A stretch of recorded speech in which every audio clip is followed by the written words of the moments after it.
Take you live to Peter Dutton in Perth now, holding a news conference. Well, we'll make an announcement in due course, but we're worried about a huge black hole in Labor's costings. We're worried about the fact that the tax cuts under Mr Albanese, which was a massive broken promise, will result in 510,000 Western Australians facing a tax increase. Let's be very clear about this. People, 500,000 of whom here in WA alone, are going to face higher taxes, which means that they're going to spend less money at restaurants. They're going to spend less money at tourist destinations. They're going to spend less money in shops, and that has a knock-on effect right across the WA economy. So I think the Prime Minister, after having promised it on 100 occasions, we now need to test his credibility in relation to negative gearing and tax on the family home, because the Prime Minister, interestingly, and if you look at the Treasurer's words in relation to the question he was asked about negative gearing, he uses a very cute form of words, as the Prime Minister did in Parliament, which I think gives rise to more questions than answers.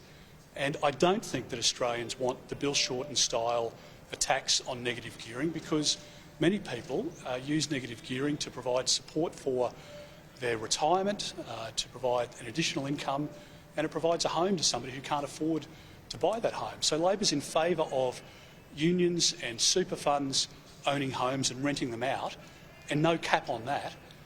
But they're not in favour of Australians investing their hard-earned money to provide support to the housing market. So I think there is a lot to play out in relation to this debate, and I think Australians have been staggered by the fact that their Prime Minister looked them in the eye and bluntly lied to them.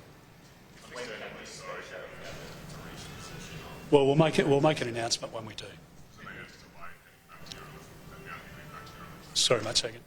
Understandably so, going back to your election, does that delay your announcement? Well, we'll have an announcement in due course. I wasn't planning on making an announcement this week in any case. So we've got a lot of work that we've done just to look at the forward estimates numbers, the medium term and into the out years as well.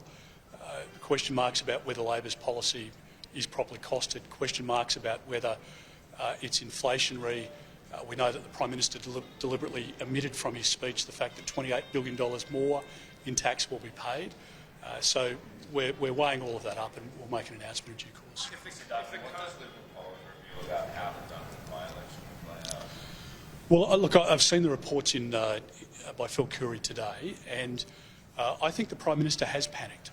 I think it's obvious when you look at the design of the Stage 3 tax cut broken promise, what he's replaced it with. It's squarely designed to try and shore up their numbers in Dunkley.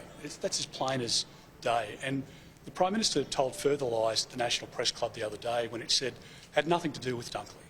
He's worried about his leadership. You've got Bill Shorten there, who's biting at the bit, who I can tell you his aspiration in life is not to be a cabinet minister in the Albanese government.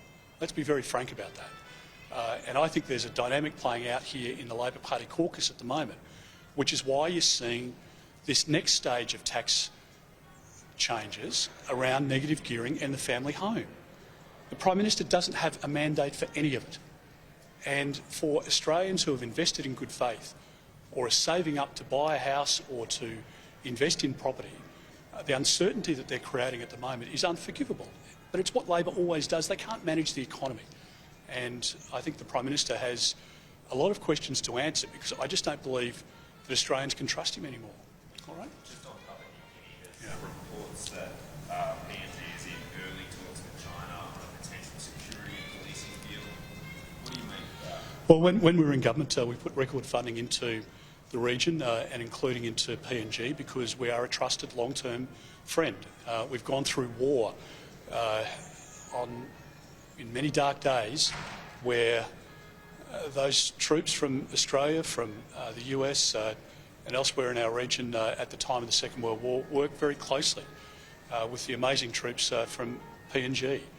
Kokoda is one of those battles where every young Australian child is taught the detail of what happened there, and the work of the Australian soldiers and the PNG soldiers together.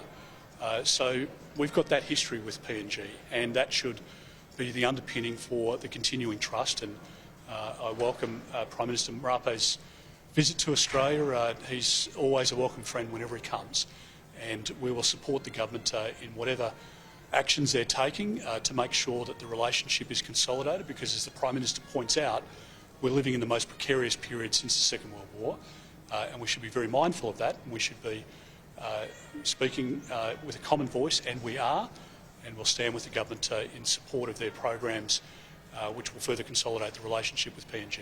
Thank you very much.